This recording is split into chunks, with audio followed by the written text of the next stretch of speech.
Hi y'all, welcome back. My name is Janae Dion and I play Jada on the show Quarantine Chronicles, and today I'm doing another quick tutorial on our quarantini of the week, diced pineapples.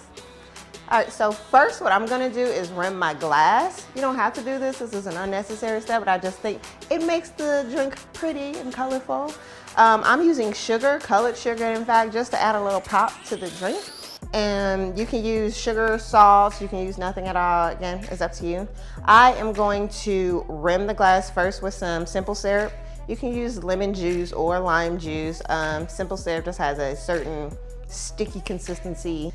Then I'm gonna dip the glass around in the sugar to get that nice green, pretty look.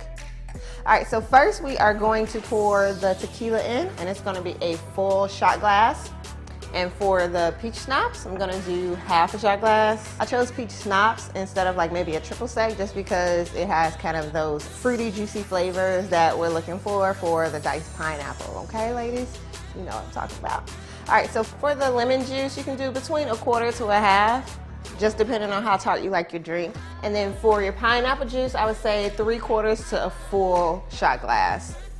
Once that's in, shake it, stir it, whichever method works for you.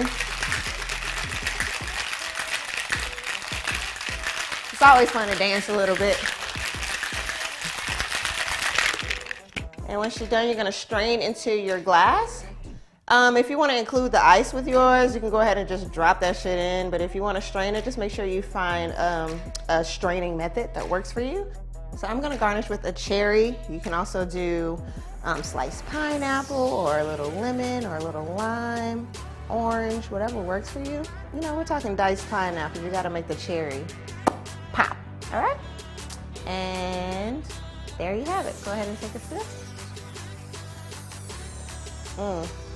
Green sugar all over my face. It's good though, y'all. Let me know what you think about it, and we'll see you next week.